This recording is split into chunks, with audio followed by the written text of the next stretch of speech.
other young man is fighting for his life. He's in very bad shape. He's fighting for his life, and hopefully we'll get better news with respect to him. And the monster that did this is also in serious condition. But we won't even talk about him. As you may know, DHS has confirmed that the suspect is an Afghan national flown here by the previous administration, who was such a bad administration. And I have a picture of a plane. This is what it looked like when they came in. It was total bedlam. Do you remember that period of time? Total bedlam. People crammed onto the plane. And the toughest, meanest, most capable physically got on the plane. Not the people that we were looking for or that they wanted to bring in. Here's a picture for you. Just take a look at that plane. Standing on top of each other, sitting on top of each other. This is what we had under the Biden administration. That whole thing should have never, ever happened. They should have left from a different base. They should have left from Bagram, as you know, and it would have been a much different story. But they didn't do that, and this was just a rout, just a terrible situation. This heinous atrocity reminds us that we have no greater national security priority than ensuring that we have full control over the people that enter and remain in our country. For the most part, we don't want them. They come in illegally, have a lot of problems. Their countries force them in because their countries are smart. They don't want them. Let's give them to the Americans to take care of. They come out of jails in many cases, mental institutions, they're gang members, they're drug dealers. We don't want them. Many of the service members on this call today are engaged in crucial aspects of that mission. And to each and every one of you, I just want to thank you so much. Incredible people. You make this sacrifice like few others understand. A lot of them don't even understand it. And you're keeping America safe and free. Our military is strong. In my first term, I rebuilt our military, all aspects of our military. And in Afghanistan, we actually gave up a big chunk, but relatively, as much as it seemed like it's small compared to what we bought and to what we have and to what we're buying. We're spending over $1 trillion this year on our military. We have a military, the best in the world. We make the best equipment in the world. And we have the best people in the world. So joining us this evening are 6 units deployed across our hemisphere, representing every branch of the United States Armed Forces. First, I want to thank the members of Army's legendary 101st Airborne Division. You know, I've heard about that since I was a little boy. The Screaming Eagles, calling in from Fort Huachuca, Arizona. And you're led by Major General David Gardner, a real tough cookie and great general. I appreciate it, General Gardner. The 101st has done an outstanding job leading the task force, joint task force at our southern border. I mean, we have nobody coming in. They're not coming in. Under Biden, they were coming in by the millions. Now we have nobody coming in. We have a strong border. Nobody talks about it anymore. I'm not giving credit for anything, just like you guys are not giving credit for anything. We do the greatest job, but that's all right. They don't talk about the border anymore because you know why? Nobody comes in. We had 9 months now where we had nobody coming in, zero. And this is being fed. This is the people that do this they tend to be on the left. They'd love to say millions of people came in through Trump, and they actually said nobody came. Even I find that hard to believe, but they literally are saying nobody came in. And I hope people appreciate the job that you've done and the job that we've all done. But we're stopping the invasion of our country. We stopped it cold. And if you remember, Biden said, I need new legislation. You didn't need legislation. I didn't get legislation. What you needed was a new president. So with your help, we now have the most secure border in American history. It's the single most secure border in American history. So I just want to thank you. And the 101st, I want to thank you very much. The job you've done is amazing, working with all of our great people. We also have the men and women of the U.S. Navy serving as part of the Iwo Jima Amphibious Ready Group under Captain Christopher Farraker. And they're on board the USS Iwo Jima in the Caribbean Sea. Working right by their side are members of the 22nd Marine Expeditionary Unit led by Colonel Tom Trimble. Thank you very much. I think you waved to me because I can see you then. Let's see. There you are, handsome people. They're beautiful looking people. Thank you. Like Central I could put you in a movie right this second, and the three of you, and I think we'd have a top grossing movie. You don't have people like you in Hollywood. Part of the 22nd MEU is also serving in Puerto Rico, the 3rd Battalion, 6th Marines, Devil Dogs, led by Major Ross Gilchrist. Where is Major? Where are you? Hello, Major. Another central. Is everybody central casting? It's like they're all handsome, tough guys. I don't know what's going on here. But the Navy Marine Corps team is currently helping to defend our country, protect our interests, and literally decimate terrorists. The job you've done is incredible. I also want to thank you for your amazing work to quickly deliver life-saving aid to Jamaica in the aftermath of the recent hurricane, which was devastating. Thank you very much. Appreciate it, Major and everybody. Appreciate it. Next up are the airmen serving with one of the most feared bomber forces in the world, the U.S. Air Force's 7th Bomb Wing at Dyess Air Force Base in Texas under the auspices and leadership of Colonel Seth Spanier. Colonel, where are you, Colonel? Colonel, let's see, you're right there. Thank you, Colonel. All of you are backbone of America, and you really are the backbone of America's air power. And in recent weeks, you've been working to deter Venezuelan drug traffickers, of which there are many. Of course, there aren't too many coming in by sea anymore, if you probably noticed that.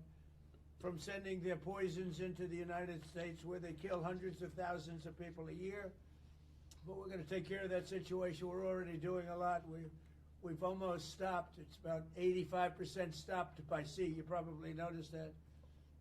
People aren't wanting to be delivering by sea. And we'll be starting to stop them by land also. The land is easier. But that's going to start very soon. We warn them, stop sending poison to our country. We also have the 18th Space Defense Squadron at Vandenberg Space Force Base in California, headed by Captain Ryan Weber. Captain, where are you, Captain? Thank you very much, Captain. Great job. Every day you maintain American dominance on the high frontier. You're the guardians of one of the most important domains we have to protect, and you make us very, very proud of the job you do, Captain. Thank you. Finally, we have the great men of the Coast Guard, and I have to tell you, there are a lot of women in the Coast Guard now, too, and we're happy about that. United States Coast Guard, aboard the Coast Guard cutter Forrest Rednar, with Lieutenant Commander Alexis Wild. Alexis, where are you? Hi, Alexis. Alexis Wild at the helm, and I'm told that just last month, the Forrest Rednar intercepted a boat with lots and lots of illegal aliens off the coast of California. It was loaded, and then turned them over to the Customs and Border Patrol, and they did it so professionally. The people were very, very impressed with the job you did, Commander, so thank you very much. It was a great job, and thank you for defending our maritime borders with skill and with pride, and the job you do, amazing. So I want to thank all of you again for your amazing service to our country. God bless our warriors. God bless our heroes from West Virginia National Guard. What a group. I love West Virginia. And I want to wish everybody a very happy Thanksgiving. We have a country that we can be very proud of. I was with the King of Saudi Arabia, and he said, you know, sir, last year you had a country that was a dead country. We thought it was dead. And now you have the hottest country anywhere in the world, and it's true. And we're going to be having close to $20 trillion invested. That's record-setting by 10 times. Nobody's ever had anything like it. We're building plants. We're building factories, auto factories, AI plants, the whole thing with artificial intelligence. I don't know the word. I've never liked the word artificial. I don't know what artificials are. I think they ought to change the name. I've always said it's a lousy name to have, artificial anything, but it's a big business.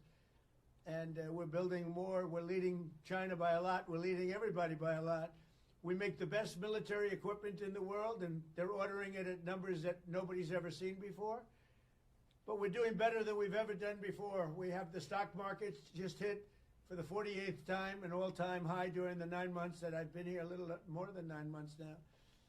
And so we have the hottest stock market ever. That's a big thing for 401ks and all of the millions of people with jobs and 401ks. Everybody participates in that. But it's 48 times in a little bit less than 10 months. 48 times we hit an all-time high. And I think we're going to continue, because when these factories that we're building from all over the world, they're coming because of tariffs. I think because of November 5th, the election result, but because of tariffs. And we're taking in hundreds of billions of dollars like we've never done before. And some of that's going to go back in the form of a sort of dividend to our people, but much of it's going to go toward reducing debt. And what it really goes for, and even better than the money we're taking in, is the fact that nobody's attacking our companies and taking them out, stealing them like they've been for many years. Because if they do that, they have to pay a tariff as they make products and sell them into our country. So we made deals with Japan, we made deals with South Korea, we made deals with the European Union, where they pay us hundreds of billions of dollars, and they participate. They're now building plants. Honda is building plants, and they're all, every car company from all over the world virtually is building plants now in the United States because they don't want to pay the tariffs. So there's never been anything quite like it. It's been amazing. So we're taking in, think of it, hundreds of billions. Next year it'll be $1 trillion or more. But we're taking in all this money, at the same time protecting our country, and we're respected again. They actually respect us. And they made the deals. I mean, they respect us, but they pay us. As an example, Japan, $650 billion. South Korea, $350 billion. European Union, $950 billion. And they are building plants now in the United States because they don't want to pay tariffs. So this is one of the biggest things economically that's never happened. Nobody's ever seen anything like it. And over the next couple of years, I think we'll substantially be cutting, and maybe cutting out completely, but we'll be cutting income tax. Could be almost completely cutting it, because the money we're taking in is going to be so large. And yet, other countries who have been ripping us off for many, many years, and many years they've just been ripping us to shreds. China would take in $600, $700 billion a year, rebuild their military. And now we have a fair deal with China. We just met with President Xi. We have a great relationship. We have a fair deal. We take in a lot of money in the form of tariffs. But so many, even our friends, I mean, European Union, they're our friends. Japan, they're our friends. South Korea is our friends. They're now paying us hundreds of billions of dollars, and they're also paying tariffs to come in. We're not paying tariffs to go in there, by the way. They're paying tariffs, but we're not. So that's a total reversal. But we are benefiting like they used to benefit against us, but we're benefiting even more. So I just want to thank everybody for making all of this possible. Without you, well, you know, we don't have any defense, and boy, do we have defense. We have the strongest military anywhere in the world. We make, as I said, the best equipment, but we have, more importantly, we have the strongest military anywhere in the world, and you saw that with Iran, with those beautiful B-2 bombers. They totally obliterated the potential nuclear supply of Iran, and they did it in the dark of night with no moon, no light, no nothing. Early in the morning, they attacked. You couldn't see a thing, and every single bomb hit its mark. Every single bomb. The Atomic Energy Commission said it was total obliteration. Remember when some of the fake news tried to say, well, maybe it wasn't as bad. Well, it was much worse than anybody thought. And I want to thank those pilots and all of the mechanics and all of the people that serviced and worked on the B-2 bombers. We just ordered a lot more of them. And the reason we did is they were totally incredible, totally invisible. They were stealth. Nobody saw them. They knew they were coming, but they couldn't see them. And they dropped the bomb, and then one of the pilots, commander, said, skedaddle. Let's get the hell out of here. But they dropped those bombs, and they loved doing it. They were so honored. They said to me when they came to I invited them all to the Oval Office, including the people that take care of the machines, because, you know, they flew 37 hours both ways, 37 hours and there wasn't a sputter from an engine. There wasn't a broken screw. There wasn't a problem. There wasn't a chipped piece of paint. It was a flawless mission. I want to thank General Raisin Kane for that and Pete Hegseth for that. But it was an unbelievable event. We have a country that's so respected again. But when the pilots came to see me, and I gave them a medal, all of them, there were a lot of handsome people. They looked like Tom Cruise, actually. It was very good casting. But I like Tom Cruise, the last of our movie stars, probably. But although we're honoring Sylvester Stallone a little while at the Kennedy Center, so I'm going to put him in that same category. We have Sylvester Stallone and Tom Cruise. But I will tell you that they said for 22 years, sir, our predecessors and us wanted to make this attack. 22 years they wanted to make this attack. And they practiced it 3 times a year for 22 years, and no president gave them the approval to do it until you came along, sir. We want to thank you. I said, did you really enjoy it? They said, sir, we loved it. We loved it. And these are brave men. These are from a different place than some of the people I know who aren't courageous. We have a lot of people that aren't courageous. These people were amazing in the job they did. So with that, I'm going to ask Lieutenant Colonel Charlie Rockwood, who's a highly respected young man, to speak to you. And if you have any questions, I'll answer them. Unlike Biden, he didn't take questions. But I take all the questions you want. You can ask me any damn question you want.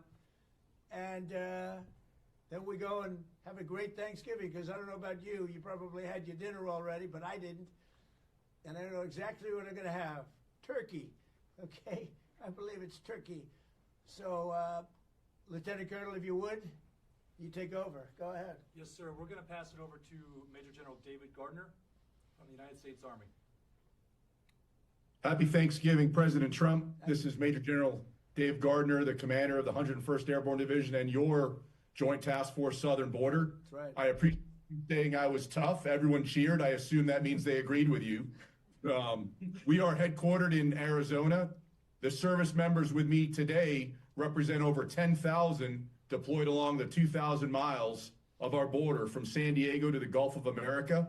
We support Customs and Border Protection, U.S. Border Patrol, and as you said, Mr. President, illegal aliens entering our country is at a historic low thanks to our collective efforts. Right. On the screen behind me, you may be able to see some of the images of us patrolling, reinforcing the border wall, and we're doing that 24 hours a day, 7 days a week, including today, Thanksgiving. Our soldiers, Marines, sailors, airmen, guardians, and Coast Guardsmen were able to have fantastic Thanksgiving meals and engage in traditional football games against each other. We're doing well. We all appreciate you taking some time from your family to speak with us today, and thank you for your support, Mr. President, and happy Thanksgiving. Well, David, thank you very much. And one thing you said in the question or statement, probably, I like a statement even better than a question, but I like that because you appreciate what we're all doing together. We're partners. But you said the Gulf of America. And there's a thing that for actually 350 years, 100 years older than us, Mexico, it was called Gulf of Mexico. And I would say to myself, why are we calling it Gulf of Mexico when we have 92% of the frontage and they have, I'm a real estate person at heart, and they have 8%. And I made that change. It was amazing. It took literally a matter of hours, and it was done. And nobody even, very rarely did they complain. We beat AP, Associated Press, very badly in a lawsuit. You know, they tried to get it stopped because they're not good Americans. I mean, who would want that stopped? But we beat them, as you saw, we beat them very badly in a lawsuit. But other than that, I mean, we had no complaints, and everybody's happy with it except Mexico. I wouldn't say they're thrilled, but they'll get over it. But we now have the Gulf of America, David. The Gulf of, isn't that great? And I'm very proud of it every time I see it. And now it's spoken of routinely. I saw it before. There was some event taking place down by Louisiana, and they said, we're here at the Gulf of America. And they're just talking about it like routinely now. They're not saying like Gulf of America and smiling. It's just routine. It's called now the Gulf of America. So I'm actually very glad you brought it up. That's another one of our many achievements. So thank you very much. Appreciate it. Yes, sir. Thank you, Mr. President. Great job. Please. Sir, before we go on, do you have any questions for the President? Yes, Mr. President, this is Sergeant Major Anderson. I do have one question, sir. Yes, sir. If you were to place a wager between the Army and Navy football game, who would you put your money on, sir? You know, David, I think you should dock him. That's a terrible question. That's horrible. He'll get me in so much trouble. But I'll tell you what I will do. I'll be going, you know, you have one of those teams is having a spectacular year, and one of them, they're both doing well. But I'll be at the game. And I'm going to let you know right after the game who's going to win. It's going to be a good game, and you're going to be watching it. I'd love it. That's a place where we get a lot of cheers when we go in. You know, we won the military vote in the largest number ever gotten by a president, by far, despite the lies that they said about me. You know, they make up stories of lies. They're disgusting people. But we won the military by the biggest vote in the history of our election. So I like the military, but I like the Navy, and I like the Army a lot. And I'm going to be at the game, and I don't know if you're going to be there. You're pretty far away, but we'll be thinking about, you know, be thinking about that wise guy question you just asked me. Thank you very much. Thank you. All right, sir. With that, we're going to go over to Major Ross Gilchrist from the United States Marine Corps. Good evening, Mr. President. The Marines and sailors in this room from Battalion Landing Team 3-6 are ready, capable, and lethal to support readiness and lethality in support of Operation Southern Spear. We're here in Camp Santiago, Puerto Rico, conducting sustainment training, and recently we conducted a mobile training team employing first-person view attack drones, conducting 2 day strikes and the first ever 3 night strikes in the history of the Department of War. This represents a milestone in our combat lethality, increasing the capability of the Marine Corps and the Joint Service. Soon, we're going to prepare to support counter-narcotics operations in the ground, maritime, and air domains and respond to crisis and contingency operations to provide you options, Mr. President, in support of national security objectives to protect our homeland. Marines and sailors of BLT 3-6, the Hellhounds, are ready. We're the first to fight and at the tip of the spear as an expeditionary force in readiness. Thank you for your support, Mr. President. Semper Fidelis. Happy Thanksgiving. Well, thank you, Ross, and you people are just amazing. You do a fantastic. I knew every move and every single thing you said. I know exactly what you did and who did it, and I want to just thank you. You were amazing. And Border Patrol and all of the people here, you know, Border Patrol, every single one of them. These are great people. ICE, you know, ICE gets not the credit they deserve. They are unbelievable, tough, smart, and they're unbelievable patriots. So, Ross, thank you very much. You really have done a great job. We appreciate it. We love working with you. Thank you. Ross, Mr. before we President. go over to the Navy, do you have any questions for the President? Good afternoon, sir. The only proper response to the Colonel from Fort Huachuca is "Go Navy, beat Army." Okay, I got to remember that. Thank you very much. They're going to have a great Sure. game. Thank you very much. All right, sir. With Yes, that, sir. we're going to move over to Captain Chris Farraker from the United States Navy. Okay. Yes, sir. Sir, on board here, Iwo Jima, proud commander of the Iwo Jima Amphibious Readiness Group, along with the 22nd MU Expeditionary. You already met my one brother from Central Casting, Colonel Tom Trimble, and my other brother is Colonel Rick Shooter Haley. Behind me is a few of the men and women who comprise the 10,000 sailors and Marines of our Iwo ARG team, who are currently conducting maritime patrols against narcos in the Caribbean in defense of the homeland.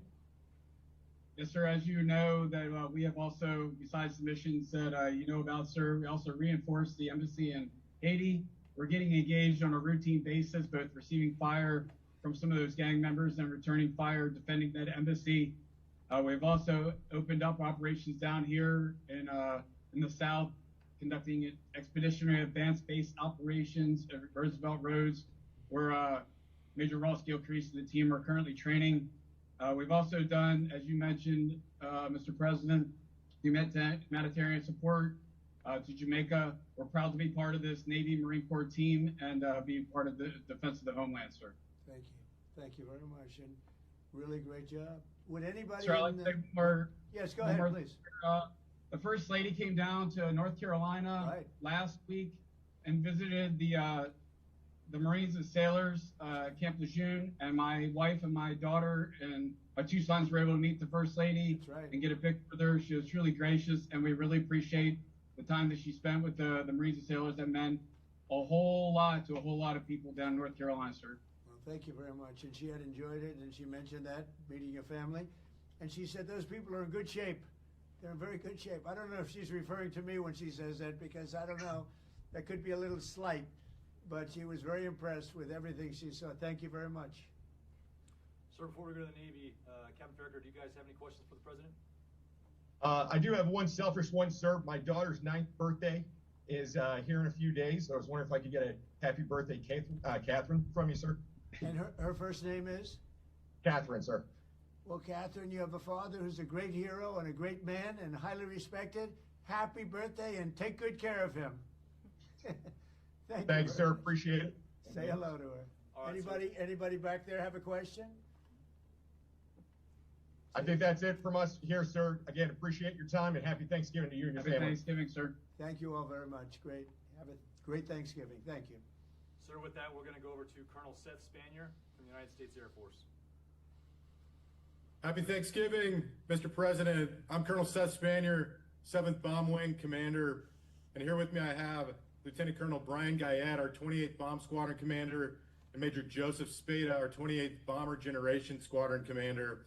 And we're here representing the 4,000 men and women stationed at Dyess Air Force Base in Texas, employing the mighty B-1. Good evening, sir.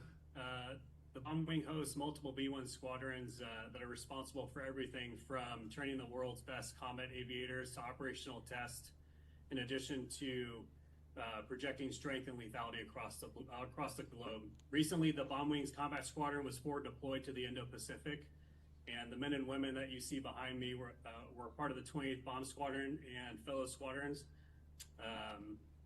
that executed operations in the Caribbean, and were responsible for demonstrating the latent combat capability of the training squadron, in addition to projecting credibility into the Caribbean on behalf of the long-range strike platform, the B-1B. Well, It is thank you currently very off much. station at Nellis Air Force Base, Nevada. Thank you very much. And I don't know if you know, we have more planes on order in terms of dollars and planes itself, and they have a new one, the F-47, and I didn't name that. It was named F-47. They think I named it. I didn't. They surprised me, but I hear it's stage 6, and it's at a level that nobody's ever seen before.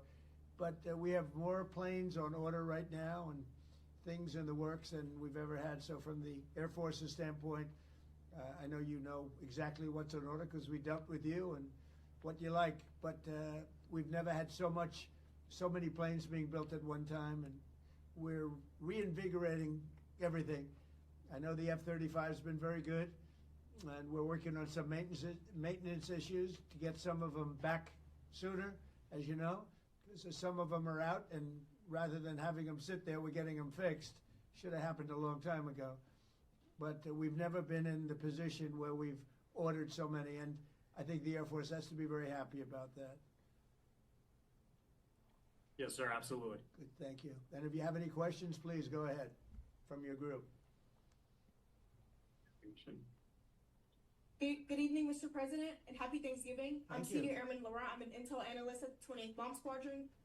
My question for you today is, what is the most memorable obstacle or hardship that you've encountered in your life, and how did this shape you to be the leader you are today? Well, that's an interesting question. But I'll tell you, in terms of obstacles, would be the weaponization of government by the previous administration. That was probably the biggest obstacle. I won by a lot. I ran a second time, I won by a lot. And I ran a third time, and it was too big to rig. But the biggest was that. They went after a lot of great Americans. I was one of them. And I would say weaponization by my opponent was a disgrace to our nation, and I would say it was the most difficult time, and we won. And now today I'm in Florida, but generally I'm in the White House, I'm in the Oval Office, so I look around and say, oh, well, couldn't have been that bad, but it was. It was a disgrace to our nation, and it should never be allowed to happen again, and it's being looked at very strongly. But it's a very interesting question. I don't know that anybody's ever asked me the question that way, but if you did, I would say it was the weaponization and illegal weaponization that they used where our government attacked the president and the former president of the United States of America. And I was fighting for you, not just for myself. I was fighting for you. I was fighting for everyone that I'm looking, all of those incredible patriots that I'm looking at, but the millions of people that are listening right now and the hundreds of millions of people in our country, and we fought and we won, but they're bad people. So thank you. That's a great question. Thank you very much. Thank you, sir. Sir, with that, Sir, one last one. If you could throw Yes. up CHOP, it's our to the Mohawks. That's our squadron motto, CHOP. Oh, good. I love it. Chop. See, we're not allowed to do that anymore. You know, we're not allowed. You're not allowed to use the word Indian anymore. The only one that wants you to are the Indians, all right? I don't think you should ever change. I will never tell you to change, all right? It's great. And they're very proud of it, too, by the way. Thank you all very much. Thank you. sir, we're going to turn it over to Captain Ryan Weber from the Space Force. Okay? Good evening, Mr. President. My name is Captain Ryan Weber, and I'm the commander of the 18th Space Defense Combat Squadron. Today with me, I have Delta Crew. They're working the holiday swing shift right now, which is led by Lieutenant Cunningham and Sergeant Jackson. We also have 5 orbital analysts with us today. Our mission here at the 18th is space domain awareness, tracking everything to, in, and from space, whether that's a launch, satellite reentry, or maintaining the catalog of 48,000 objects in space. It's been a historical year for 2025. We've had over 273 space launches to this year, 174 of those being from the U.S. And we're just grateful for our newly operationally accepted system to lead the way for the world in space domain awareness. Well, I know all about it because that was my baby, Space Force. So Yes, I can't sir. say I have any favorites because I don't want to do that. But I'll tell you, I have a real love for Space Force. And as you know, I did that. We put some very good people in because we were losing to China and Russia substantially. And now we're leading China and Russia substantially. And as you know, Biden came in, he wanted to terminate Space Force. He thought it was funny. He thought it was so funny. The military didn't think it was funny. And he was met with a great force. And the force said, you're not doing this. But I think it's going to go down as one of our most important, as technology goes. The things we're doing now in space are unbelievable. And I think it'll be one of the truly great things that this administration did. I did it in my last term. But we really had great people there. And we're dominating space now. We're dominating it. We were losing it to both China and Russia at the time. We had no Space Force. And so we created this incredible group of people that came together and they created something very special. And I'm very proud of all of you for being involved. It's going to be one of the most important things I think that I've ever done. Thank you. Ryan, before we Thank move on you, to the sir. Coast Guard, does anybody from your team have a question for the President? The one question I would have, sir, is what do you see for the future for the Space Force? How do you expect it to grow as we build out as a branch? I just think it's unlimited. I think it's, in terms of technology, in terms of, the others have been here for a long time. And Air Force has been, and I could have left it in the Air Force, but I really thought it should have its own identity. And it works closely with the Air Force, but you wouldn't have had your own identity, and I don't think it was working doing it that way. So we created, because of the importance, we created Space Force. And I think it's got unlimited growth potential, and maybe at a faster level than others because they have been here. They've seeded and they're doing great. But you're a seedling. You're just at the beginning of your powers. It's going to be unlimited future. Really, I feel that. Now, I think you agree with that. But it's going to be unlimited future. And thank you all for being involved. Very proud of you. Thank you. Thank you, sir. And on behalf of the 18th, thank you for your support and happy Thanksgiving. Well, you have my support totally. And you too. Happy Thanksgiving. Thank you very much. So to round Thank it you. out, we're going to go over to Lieutenant Commander Alex Wild, United States Coast Guard. Good evening, Mr. President. Lieutenant Commander Alex Wild, Commanding Officer of Coast Guard Cutter Force Red Nar. We're currently patrolling the southwest border off of the coast of California in support of Operation Border Trident to protect the maritime boundary. With a crew of 25, our fast response cutter has contributed to mission success in securing the border, as you mentioned. Last month alone, we had 3 at-sea interdictions and apprehended 45 illegal aliens. I'd like to recognize to my right the boarding team and pursuit team from our most recent interdiction. To my right, Lieutenant Junior Grade Fuller, Bosun Mate First Class Garcia Cosby, Electrician's Mate First Class Areza, Bosun's Mate Third Class Gerhards, and Machinery Technician Second Class Simano. We've had a real nice day, as you said. It's been pretty quiet on the water, to be honest. Our 2 culinary specialists gave us a real treat today for Thanksgiving by smoking 2 turkeys. And this evening we'll be trying to have some trivia here on the mess deck. We're truly grateful for this opportunity to speak with you today. Thank you very much. Thank you. You know, I've loved the Coast Guard for a long time, and more than anything else, all the lives you saved in Texas and various places, all of these places that got hit by the hurricanes and all of the different, you know, the storms, the big water storms as they call them, but mostly hurricanes. The jobs you do, the way you go into those seas, I wouldn't want to do it. You want to do it, but I wouldn't want to do it. And I just want to thank you for that. As you know, we've ordered a lot of Coast Guard cutters, brand new, beautiful, the best machines in the world, the fastest, the best maneuverability. They tell me. I said, how's the speed and the maneuverability?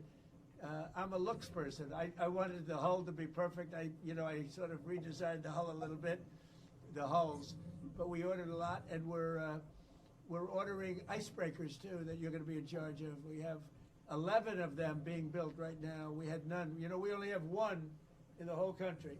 Russia has 48, and we have 1, and that's just ridiculous. So we're doing them in conjunction with Finland and some other people, and they make the big, you know, they're known as the people that do, I guess, 90% of the icebreakers, so they have a great expertise. But we're doing them also as a joint venture where they're going to be built in this country, and they've already started. So we've ordered 11. You were going to build 1, and the 1 was going to cost almost as much as the 11, and every one of the 11 is much better than the 1. So that didn't sound like a good deal. So you know exactly what you're getting. You're getting the best icebreakers in the world, the top of the line, and they're going to be delivered very soon, actually. They're moving along very quickly. They're building them. And you'll end up with 11, but before we even start that, we're going to end up doing another 11 pretty soon. So you're going to have a lot of icebreakers pretty soon, which is very important. I assume, is that important for the Coast Guard? Because if it's not, I'll cancel the order immediately. Very important. Yes. Okay, good. Then I won't cancel the order. That's good. You're going to have the best icebreakers there are, so it's really great. Very important to us. Thank you. Any other questions? Yes, Mr. President. Yes. I'm Petty Officer Riza. First question is, what is your true golf handicap, not according to fake news? And are you and President Biden going to play that golf match? I'd love to. I mean, I've invited him, but he doesn't want to show up. Look, I know a lot about golf. I've won 38 club championships, and I don't get to practice much. I won one last year. I won a club championship at a big club, beating a 27-year-old kid. I said, you know, I'm decades older than you, but I said, the fairway doesn't know how old you are as you walk up the middle, and he's in the rough. And I've been a good golfer over the years. When you win, you know, club championships are our majors. You know that. Most people can't play in them. They won't. We're talking about no strokes or anything else. So I'm a very low handicap, and I've won 38 of them legitimately, everyone legitimately. It has to be legitimate because you have a lot of people following you during club championships, as you know. So I guess I'm very, I got to be right around scratch or better. I beat a +3. That's 3 better, 3 below par. You know, if you look at it for those that don't know.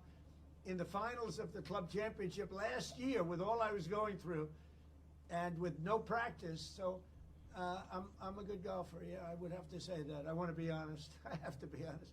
I played with Bryson DeChambeau on his show, you know, the Breaking 50, and we had a good time. But a lot of people thought that was a great ratings hit, and we had a lot of fun. But golf is great. It's sort of a microcosm of life, and you have a lot of people talk, but they can't play. Like Biden. Biden can't hit a ball 30 yards. I'm telling you. I looked at his swing. He cannot hit a ball 30 yards. He said he was a 6 handicap. He said that was the only thing that made me angry during the debate with him. He said he was a 6. I said, you're not a 6. And he said, well, I'm an 8. I said, that was quick. I picked up 2. But he's not 100. He's not 100. So, but it's a great game, and I hope you guys get to play a little bit of it. But frankly, I'm more excited about the icebreakers, if you want to know the truth. So anyway, I want to thank you all. Great job, Coast Guard. Great job. We're proud of you. You're going to have the best equipment in the world, and it's coming rapidly. Thank you very much. Thank you. Thank you for your support, President. So that concludes the presentations. If you have any closing remarks, that'll be it. Well, I do have closing remarks. I just want to say how proud I am. You look at the people that we just dealt with. These are the top people in our country. These are just beautiful people inside and out. They're brave, they're smart, they're brilliant. And I just want to say it's an honor to be with you. It's an honor to be working with you. We have the strongest country we've ever had. We make the best equipment in the world. We have the best military in the world. Nobody can even come close, and everybody knows it, and they respect us now again. A year ago, 2 years ago, 4 years ago, 3 years ago, they didn't respect us at all. They laughed at us. Nobody's laughing anymore. So I just want to thank you all very much. I'm very proud of you. Thank you. Thank you. Thank you very much. Okay. We can cut that then. We can cut that. Hello. Mr. President, good to see you. Thank you so much. Happy Thanksgiving. Thank you. A question about this tragic shooting in Washington, D.C. U.S. officials say that the suspect worked very closely with the CIA in Afghanistan for years, that he was vetted, and the vetting came up clean. He went cuckoo. I mean, he went nuts. And that happens too. It happens too often with these people. You see them. But look, this is how they come in. This is how they're standing on top of each other, and that's an airplane. There was no vetting or anything. They came in unvetted. And we have a lot of others in this country. We're going to get them out. But they go cuckoo.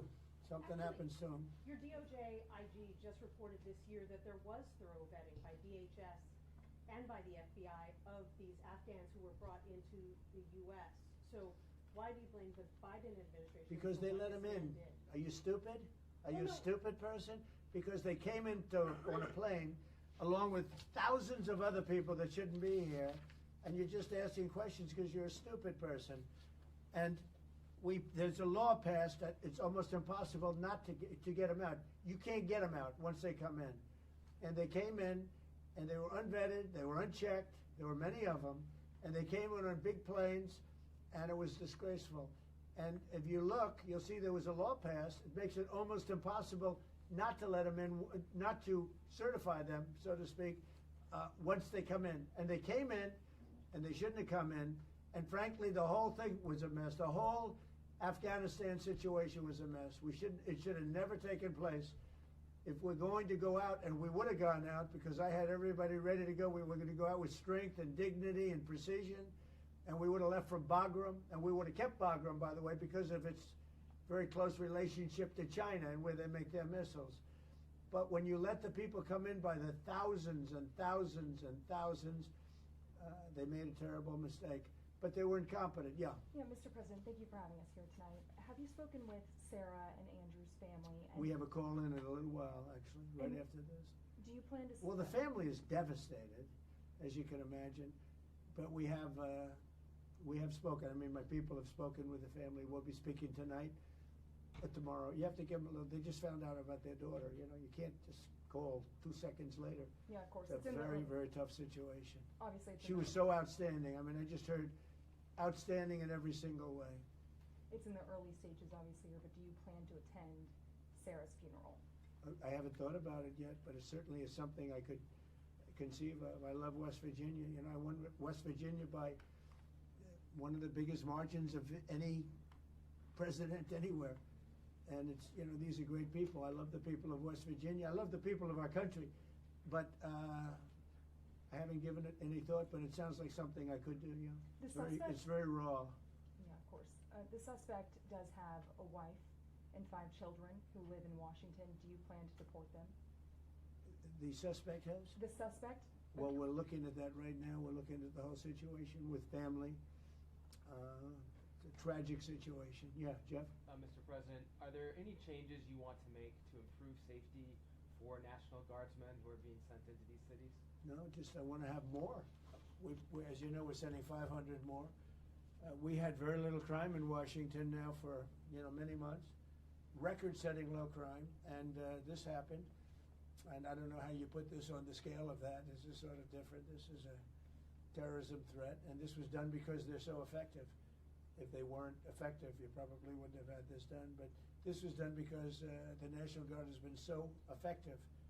You know, you went from having a tremendous amount of crime and death, killing, everything else, to having none. And this happened, I assume, because it was so effective. And maybe this man was upset because he couldn't practice crime. Who knows what his motivation was? But what he did was horrible. And you've made changes for Afghanis' ability to apply for asylum. Do you blame all Afghans for this one man's mistake? No, but we've had a lot of problems with Afghans because they had a lot of them coming in on these planes. Again, I show you this picture. We had a lot of them coming in on these planes that are, look at them. There was no checking. They just poured into the plane. And many of these people are criminals. Many of these people are people that shouldn't be here. And many of them have been gotten out. I mean, we've gotten out a lot of the people that, you know, we've taken a lot of them out of here. But many But of them they are came here in, legally, right? Yeah, I know, this deal story. Many are wonderful, yeah, No, I'm sure. I said many are here legally, though. What should they think in terms of their prospects? Well, they can't be happy, okay? They can't be happy. Because what's taking place between that, if you look at Somalia, they're taking over Minnesota, and we got a lot of problems with the gangs, with all of the things taking place in Minnesota. We have an incompetent governor, we have a dope governor. They can't be happy about what's going on. And if you talk about the Afghans, you know, there's a problem because so many bad ones came in on the planes. They just walked in. Whoever the strongest people were physically in a way, but whoever the strongest, they got on the planes. There was no checking. They just swamped the planes. They took off. We had no idea who they were. Yeah, do you want to ask a question behind? Me? Hi, sir. Happy Sure. Thanksgiving. Hi. What do the Somalians have to do with this Afghan guy who shot the national guard? Nothing, but Somalians have caused a lot of trouble. They're ripping us off for a lot of money. There's a tremendous amount of money going back to Somalia. What the hell are we paying money to Somalia for? But they're ripping off our country at a level that few people have been able to see before. That's about the only thing. You talk about competence. We have Ilhan Omar, who does nothing but complain about our country and our Constitution. And she comes from a country with practically no country. It's devastated, it's crime-ridden, it's a mess, it's a disgrace. And we took their people at a tremendous, we're not taking their people anymore. We're not taking their people. And we're getting a lot of their people out because they're nothing but trouble. Okay, thank you very much, everybody. Go ahead. One question about this asylum claim that is being floated. Of course, you just detailed that this suspect was flown in under the Biden administration. Yeah. But was he granted asylum under your administration? When it comes to asylum, when they're flown in, it's very hard to get them out. No matter how you want to do it, it's very hard to get them out. But we're going to be getting them all out now. Thank you very much. Thank you, Mr. President. Thank you, sir. Here, take that picture of